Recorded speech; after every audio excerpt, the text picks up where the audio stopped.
ഇതിന് മുമ്പ് വന്ന നോട്ടിഫിക്കേഷൻ നോക്കുകയാണെങ്കിൽ, അതായത് ഇലക്ട്രീഷ്യൻ നോട്ടിഫിക്കേഷൻ, അവിടെ ഇക്വലൻസി വെച്ച് നോക്കിയ പോളിടെക്നിക് ഡിപ്ലോമ ഇലക്ട്രിക്കൽ എഞ്ചിനീയറിംഗ്. ഇനി പണ്ടത്തെ നോട്ടിഫിക്കേഷൻ നോക്കുകയാണെങ്കിൽ അവിടെ ക്വാളിഫിക്കേഷൻ ഇതായിരുന്നു: ITI വേണമെന്ന് ഒരു നിർബന്ധമില്ല, 4ാം ക്ലാസ് പാസ്സായിരിക്കണം, 10ാം ക്ലാസ് ഫെയിൽ ആയിരിക്കണം.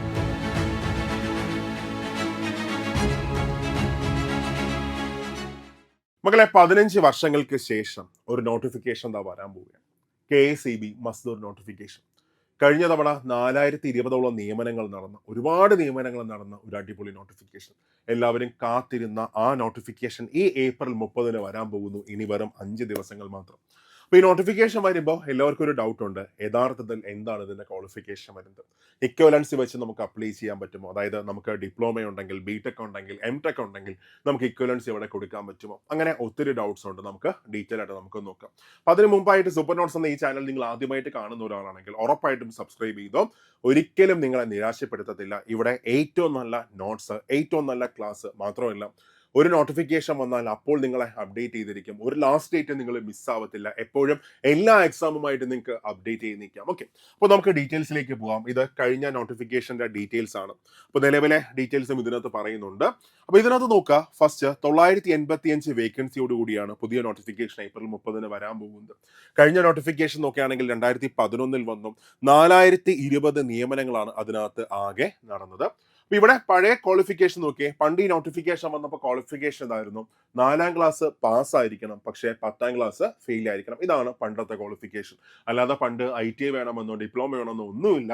അയാൾ 4ാം ക്ലാസ് പാസ്സായിരിക്കണം, പിന്നെ 10ാം ക്ലാസ് ഫെയിലും ആയിരിക്കണം. ഓക്കെ, നമ്മുടെ LGS ഒക്കെ പോലെ ഡിഗ്രി ഉണ്ടെങ്കിൽ LGS അപ്ലൈ ചെയ്യാൻ പറ്റത്തില്ല. അതേപോലത്തെ ഒരു നോട്ടിഫിക്കേഷൻ ആയിരുന്നു. പക്ഷേ ഇപ്പോൾ KSEB അതിനെ അമെൻഡ് ചെയ്തുകൊണ്ട് പുതിയ ക്വാളിഫിക്കേഷൻ കൊണ്ടുവന്നായിരുന്നു.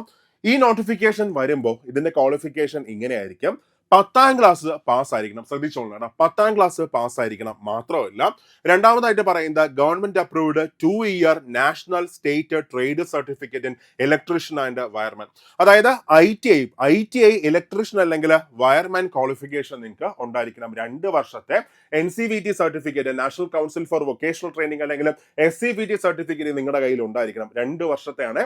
ആ സർട്ടിഫിക്കറ്റ് ഉണ്ടെങ്കിൽ നിങ്ങൾക്ക് അപ്ലൈ ചെയ്യാനായിട്ട് സാധിക്കും. ഓക്കെ, ഇവിടെ വ്യക്തമായിട്ട് പറയുന്നുണ്ട് 6 മാസത്തെയോ 3 മാസത്തെ കോഴ്സ് അല്ല നമ്മൾ പാസ്സാവേണ്ടത്, മറിച്ച് 2 വർഷത്തെ ITI സർട്ടിഫിക്കറ്റ് നമുക്ക് ഉണ്ടായിരിക്കണം. ഓക്കെ അല്ലേ? അപ്പൊ 10ാം ക്ലാസ് പാസ് പ്ലസ് ഇലക്ട്രീഷ്യൻ അല്ലെങ്കിൽ വയർമാൻ ITI സർട്ടിഫിക്കറ്റ് ഉണ്ടെങ്കിൽ നിങ്ങൾക്ക് അപ്ലൈ ചെയ്യാനായിട്ട് സാധിക്കും. മാത്രമല്ല, ഫിസിക്കൽ ക്വാളിഫിക്കേഷൻ പറയുന്നത് ഇങ്ങനെയാണ്: മിനിമം ഹൈറ്റ് നിങ്ങളൊരു മെയിൽ കാൻഡിഡേറ്റ് ആണെങ്കിൽ 157.48 സെന്റിമീറ്റർ ഉണ്ടായിരിക്കണം. ഇനി ഫീമെയിൽ ആണെങ്കിൽ 144.78 സെന്റിമീറ്റർ ഹൈറ്റ് ഉണ്ടായിരിക്കണം. മാത്രമല്ല, വിഷൻ നോർമൽ ആയിരിക്കണം. 6/6 വിഷൻ വേണം. മാത്രമല്ല, കളർ ബ്ലൈൻഡ്നെസ് ഒക്കെ ഉണ്ടെങ്കിൽ അപ്ലൈ ചെയ്യാനും പറ്റത്തില്ല. അതും മാത്രമല്ല, നമുക്ക് പുറത്ത് ജോലി ചെയ്യാനുള്ള ഒരു ഫിസിക്കൽ എഫിഷ്യൻസി ഉണ്ടായിരിക്കണം. പിന്നെ 9 മീറ്റർ ദൈർഘ്യമുള്ള പോസ്റ്റ്, ശ്രദ്ധിക്കുക, 9 മീറ്റർ ഉയരമുള്ള പോസ്റ്റ് 8 മിനിറ്റ് കൊണ്ട് നിങ്ങൾക്ക് കയറി ഇറങ്ങാൻ പറ്റണം. ഇതാണ് ഇതിന്റെ യഥാർത്ഥ ക്വാളിഫിക്കേഷൻ വരുന്നത്. വ്യക്തമല്ലേ? അതായത് 10ാം class pass plus ITI wireman അല്ലെങ്കിൽ ഇലക്ട്രീഷ്യൻ ITI ട്രേഡ് സർട്ടിഫിക്കറ്റ് നിങ്ങളുടെ കയ്യിൽ ഉണ്ടായിരിക്കണം. 2 വർഷത്തെ ട്രേഡ് സർട്ടിഫിക്കറ്റ് നിങ്ങളുടെ കയ്യിൽ ഉണ്ടായിരിക്കണം. പിന്നെ അത് കഴിഞ്ഞ ഈ പറയുന്ന ഫിസിക്കൽ സ്റ്റാൻഡേർഡ്സും ഉണ്ടെങ്കിൽ ഈ ഏപ്രിൽ 30 നോട്ടിഫിക്കേഷൻ വരുമ്പോൾ നമുക്ക് അപ്ലൈ ചെയ്യാൻ സാധിക്കും. അപ്പൊ ഇവിടെ രണ്ടാമതൊരു ക്വസ്റ്റ്യൻ വരും: ഇക്വലൻസി വെച്ച് അപ്ലൈ ചെയ്യാൻ പറ്റുമോ? അതായത് ഡിപ്ലോമക്കാർക്കോ BTechക്കാർക്കോ MTechക്കാർക്കോ അപ്ലൈ ചെയ്യാൻ പറ്റുമോ? ഓക്കെ, അപ്പൊ ഇവിടെ പഴയൊരു നോട്ടിഫിക്കേഷൻ നോക്കിയാലും ഈ കാണുന്ന notification electrician agriculture development and farmers welfare ഡിപ്പാർട്ട്മെന്റിൽ വന്ന ഒരു ഇലക്ട്രീഷ്യൻ പോസ്റ്റിന്റെ നോട്ടിഫിക്കേഷൻ ആണ് ഇവിടെ നിങ്ങൾ ഈ കാണുന്നത്. അപ്പൊ നോട്ടിഫിക്കേഷനകത്ത് തന്നെ അവിടെ ഇക്വലൻസി പറയുന്നുണ്ട്. ഇവിടെ നോക്കി, നിങ്ങൾക്ക് പോളിടെക്നിക് ഡിപ്ലോമ ഇലക്ട്രിക്കൽ എഞ്ചിനീയറിംഗ് ഉണ്ടെങ്കിൽ നിങ്ങൾക്ക് ഇക്വലൻസ് കൊടുത്ത് അപ്ലൈ ചെയ്യാൻ പറ്റും. അതേപോലെ തന്നെ polytechnic diploma electrical and electronics engineering ഉണ്ടെങ്കിൽ നിങ്ങൾക്ക് അപ്ലൈ ചെയ്യാൻ പറ്റും. NCVT സർട്ടിഫിക്കറ്റ് ഇലക്ട്രീഷ്യൻ ആണെങ്കിൽ നിങ്ങൾക്ക് അപ്ലൈ ചെയ്യാൻ പറ്റും. BTech electrical and electronics engineer ഉണ്ടെങ്കിൽ അപ്ലൈ ചെയ്യാം. BE electrical and electronics engineer ഉണ്ടെങ്കിൽ അപ്ലൈ ചെയ്യാം. MTech ഇലക്ട്രിക്കൽ ആൻഡ് ഇലക്ട്രോണിക്സ് ഉണ്ടെങ്കിൽ നിങ്ങൾക്ക് ഇക്വലൻസ് കൊടുത്ത് അപ്ലൈ ചെയ്യാൻ പറ്റും. അപ്പൊ അവിടെ ഒരു ക്വസ്റ്റ്യൻ വരും: ITIക്കാര് അവർ ഇത്രയും പഠിച്ചിട്ട് ഇതെങ്കിലും അവർക്ക് കിട്ടണ്ടേ? തീർച്ചയായിട്ടും അവർക്കത് അവകാശപ്പെട്ടത് തന്നെയാണ്. അപ്പൊ ഞാൻ നോട്ടിഫിക്കേഷൻ വരുന്ന സമയത്ത് മാത്രമേ നമുക്ക് വ്യക്തമായിട്ട് അറിയാൻ പറ്റത്തുള്ളൂ ഇക്വലൻസ് വെച്ച് നമുക്ക് അപ്ലൈ ചെയ്യാൻ പറ്റുമോ. അതോ IT മാത്രമേ പരിഗണിക്കത്തുള്ളൂ എന്ന് നോട്ടിഫിക്കേഷൻ വരുന്ന സമയത്ത് മാത്രമേ നമുക്ക് അറിയാൻ പറ്റത്തുള്ളൂ. പക്ഷെ എനിക്ക് തോന്നുന്നു മിക്കവാറും സാധ്യത ഇക്വലൻസി വെച്ച് നമുക്ക് അപ്ലൈ ചെയ്യാൻ പറ്റുമെന്നാണ് മിക്കവാറും സാധ്യത വരുന്നത്. ഏപ്രിൽ 30 എന്തായാലും നോട്ടിഫിക്കേഷൻ വരുന്ന സമയത്ത് നമുക്കറിയാം. കാര്യം ഇവിടെ നോക്കിയാൽ ഇത് സെയിം നോട്ടിഫിക്കേഷൻ ആണ്, ഇലക്ട്രീഷ്യൻ ട്രേഡ് ആണ്, agriculture development and farmers welfare ഡിപ്പാർട്ട്മെന്റിൽ വന്ന നോട്ടിഫിക്കേഷൻ ആണ്. അപ്പൊ അവിടെ ഇക്വലൻസി വെച്ചൊക്കെ നമുക്ക് അപ്ലൈ ചെയ്യാൻ പറ്റുമായിരുന്നു. ഇവിടെ ഏപ്രിൽ 30 നമുക്ക് അറിയാൻ സാധിക്കത്തുള്ളൂ. ഓക്കെ, അപ്പോൾ എനിക്ക് പറയാനുള്ളത് ബിടെക്കാർക്കൊക്കെ ഒരുപാട് ചാൻസുകളുണ്ട്, ഒത്തിരി ബാക്കിയുള്ള എക്സാംസ് ഉണ്ട്.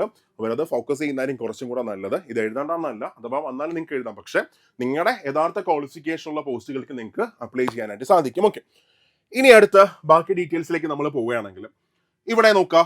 ഈ എക്സാമിന്റെ ഒന്നാമത്തെ പ്രത്യേകത ഇതൊരു ജില്ലാതല റാങ്ക് ലിസ്റ്റ് ആണ്.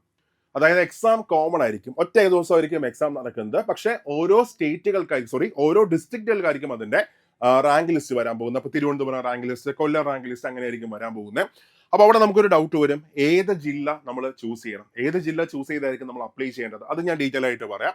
പിന്നെ രണ്ടാമത്തെ പ്രത്യേകത, ഇത് വനിതകൾക്കും അപ്ലൈ ചെയ്യാൻ പറ്റും, പുരുഷന്മാർക്ക് മാത്രമല്ല ഈ നോട്ടിഫിക്കേഷൻ വനിതകൾക്കും അപ്ലൈ ചെയ്യാനായിട്ട് സാധിക്കും. ഓക്കെ, ഇനി അത് കഴിഞ്ഞ് നിലവിലെ വേക്കൻസി നോക്കുകയാണെങ്കിൽ നിലവിൽ 985 വേക്കൻസിയാണ് ആകെ ഉള്ളത്. അതൊരു ചെറിയ വേക്കൻസി അല്ല, 2000 വേക്കൻസി വരെ അത് ഉയരും. നിലവിൽ 985 വേക്കൻസി ഉണ്ട്. അതിനകത്ത് എറണാകുളത്താണ് ഏറ്റവും അധികം വേക്കൻസി ഉള്ളത്, 139 vacancy, Kozhikode 117 vacancy, Thiruvananthapuram 101 vacancy, Idukki 96 vacancy, Kannur 73 vacancy, Alappuzha 70 vacancy ഉണ്ട്, പാലക്കാട് 68 വേക്കൻസി ഉണ്ട്, കോട്ടയം 64 വേക്കൻസി ഉണ്ട്, അതേപോലെ തന്നെ മലപ്പുറം 64 വേക്കൻസി, തൃശൂർ 62 വേക്കൻസി, കൊല്ലം 49, ദെൻ കാസർഗോഡ് 32, വയനാട് 26, പത്തനംതിട്ട 24. ഇങ്ങനെയാണ് നിലവിലെ ഒഴിവുകൾ ഉള്ളത്. ഓക്കെ, ഇപ്പൊ ഇതൊരു ചെറിയ ഒഴിവല്ല, 985 എന്ന് പറഞ്ഞാൽ അത്യാവശ്യം വലിയ ഒഴിവ് തന്നെയാണ്. മാത്രമല്ല ഉയരാനുള്ള സാധ്യതയും നന്നായിട്ടുണ്ട്. ഓക്കെ, അപ്പൊ ഇവിടെ ഒരു ക്വസ്റ്റ്യൻ വരും, നമ്മൾ നമ്മുടെ ജില്ല വിട്ട് മറ്റൊരു ജില്ല ചൂസ് ചെയ്യേണ്ട ആവശ്യമുണ്ടോ? അപ്പൊ ഇവിടെ എനിക്ക് പറയാനുള്ളത്, ഇപ്പോൾ എന്തായാലും എറണാകുളം, കോഴിക്കോട്, തിരുവനന്തപുരം ഒക്കെ ആ വേക്കൻസി കൂടുതലല്ലേ എന്ന് പറഞ്ഞ് കുറേ പേര് അപ്ലൈ ചെയ്യും. സ്വാഭാവികമായിട്ട് കോമ്പറ്റീഷൻ കൂടാനുള്ള സാധ്യതയുണ്ട്. പക്ഷെ ഇത് നിലവിലുള്ള വേക്കൻസിയാണ് ഇട്ടേക്കുന്നത്. പക്ഷെ ഈ വേക്കൻസി കുറഞ്ഞ ജില്ലകളിലും ഉറപ്പായിട്ടും അങ്ങോട്ട് വേക്കൻസി കൂടും. അപ്പൊ അതുകൊണ്ട് എല്ലാവരും സ്വന്തം ജില്ലയോ അല്ലെങ്കിൽ തൊട്ടടുത്ത ജില്ലയൊക്കെ വെക്കുന്നതായിരിക്കും നല്ലത്. കാര്യം ജോലി കിട്ടുന്നതുവരെ നമുക്കൊരു ജോലി വേണം, അതായിരിക്കും നമ്മുടെ ലക്ഷ്യം. പക്ഷെ ജോലി കിട്ടിക്കഴിഞ്ഞാൽ മറ്റൊരു ജില്ലയിൽ പോയിട്ട് കുറെ കാലം നിൽക്കുക എന്നൊക്കെ പറഞ്ഞാൽ അത് ബുദ്ധിമുട്ടുള്ളൊരു കാര്യം തന്നെയാണ്. അപ്പൊ ആലോചിച്ചതിന് ശേഷം മാത്രം നിങ്ങൾ നിങ്ങളുടെ ജില്ല ചൂസ് ചെയ്യുക, ഏത് ജില്ലയാണ് അപ്ലൈ ചെയ്യണമെന്ന് ചൂസ് ചെയ്തോ. അപ്പൊ ഉറപ്പായിട്ടും ബാക്കിയുള്ള ജില്ലകളിലും വേക്കൻസി ഒക്കെ കൂടുന്നത് നിലവിലുള്ള വേക്കൻസി മാത്രമാണ്. ഓക്കെ, ഇനി അത് കഴിഞ്ഞ് ഇതിന്റെ സിലബസ് വരുന്നത് ഒരു ഡൗട്ട് ഉണ്ടല്ലോ അവർക്കും, പഴയ സിലബസ് തന്നെ ആയിരിക്കും, അതുകൊണ്ട് അല്ലാതെ ക്വാളിഫിക്കേഷൻ മാറിയത് കൊണ്ട് പുതിയ സിലബസ് വരാൻ ചാൻസ് ഉണ്ട്. അപ്പൊ അവിടെ എനിക്ക് പറയാനുള്ളത്, പഴയ സിലബസ് നോക്കുകയാണെങ്കിൽ 4ാം ക്ലാസ് പാസ്സായിരുന്ന ക്വാളിഫിക്കേഷൻ. അപ്പൊ അന്ന് GK ഉണ്ട്, പിന്നെ 20 മാർക്കിന്റെ സ്പെഷ്യൽ ടോപ്പിക് ഉണ്ട്, അതായത് ഫിസിക്സുമായിട്ട് ബന്ധപ്പെട്ട സ്പെഷ്യൽ ടോപ്പിക് ഉണ്ട്. പക്ഷെ ഇപ്പോ ടെക്നിക്കൽ ക്വാളിഫിക്കേഷൻ വന്നത് കൊണ്ട് തന്നെ ബാക്കിയുള്ള പരീക്ഷകളിലെ ഇതേ സിലബസ് വരാനായിരിക്കും സാധ്യത. അതായത് അതിനകത്ത് വരുന്ന basic electricity 10 mark, ohm's law 10 mark, magnetism 10 mark, അത് കഴിഞ്ഞ AC current and earthing 10 mark, DC machine 10 mark, AC motor single and 3 phase 10 mark, instrument and transformers 10 mark, illumination and basic electronics 10 mark, power generation 10 mark, transmission 10 mark. ഈ syllabus ആയിരിക്കും വരാൻ സാധ്യതയുള്ളത്. Okay, അപ്പോൾ നിങ്ങൾ prepare ചെയ്ത് തുടങ്ങുമ്പോൾ ഇപ്പോൾ ഒന്നുകിൽ നോട്ടിഫിക്കേഷൻ വരുന്ന സമയത്ത് അതിന്റെ സിലബസും കൂടെ വരാം, പക്ഷെ സാധ്യത കുറവാണ്. അല്ലെങ്കിൽ എക്സാം ഡേറ്റ് വരുമ്പോൾ, എക്സാം കലണ്ടർ വരുമ്പോൾ അതിന്റെ കൂടെ സിലബസും കൂടെ ചേർത്ത് വരാം. അപ്പോൾ ഈ സിലബസ് ഫോളോ ചെയ്ത് പോകുന്നതായിരിക്കും ഏറ്റവും നല്ലത്. അപ്പോൾ ഈ സിലബസിൽ നിങ്ങളുടെ പ്രിപ്പറേഷൻ സ്റ്റാർട്ട് ചെയ്തു. ഇതാണ് സിലബസ് വരുന്നത്. ഓരോ ടോപ്പിക്ക് 10 മാർക്ക്, 100 മാർക്കിനാണ് സിലബസ് വരുന്നത്. ക്ലിയർ അല്ലേ? അപ്പോൾ സിലബസ് നിങ്ങൾക്ക് മനസ്സിലായി.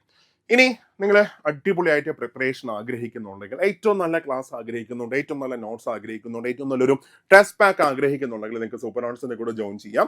അപ്പോൾ ഞങ്ങൾ മെയ് പകുതിയോടുകൂടി ഈ ബാച്ച് ഞങ്ങൾ സ്റ്റാർട്ട് ചെയ്യാണ്. അപ്പോൾ 280 പേർക്ക് മാത്രമേ ജോയിൻ ചെയ്യാൻ പറ്റത്തുള്ളൂ. അപ്പോൾ ജോയിൻ ചെയ്യാൻ ആഗ്രഹിക്കുന്ന എല്ലാവരും സൂപ്പർ നോട്ട്സിന്റെ ആപ്പ് ഡൗൺലോഡ് ചെയ്യാം. സൂപ്പർ നോട്ട്സിന്റെ ആപ്പ് ഡൗൺലോഡ് ചെയ്തിട്ട് അവിടെ നിങ്ങൾക്ക് ഈ ബാച്ച് കാണാൻ പറ്റും. KCB വർക്കർ മസൂർ ബാച്ച് കാണാൻ പറ്റും. അതിനകത്ത് ജോയിൻ ചെയ്തോ.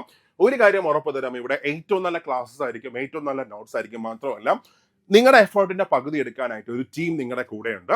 അപ്പോൾ ക്ലാസ്സിൽ കാണാം മക്കളെ. എന്ത് ഡൗട്ട്സ് ഉണ്ടെങ്കിലും താഴെ കമന്റ് ബോക്സിൽ ഇട്ടോ, ഉറപ്പായിട്ട് റെസ്പോണ്ട് ചെയ്യുന്നതായിരിക്കും. ക്ലാസ്സിൽ കാണാം.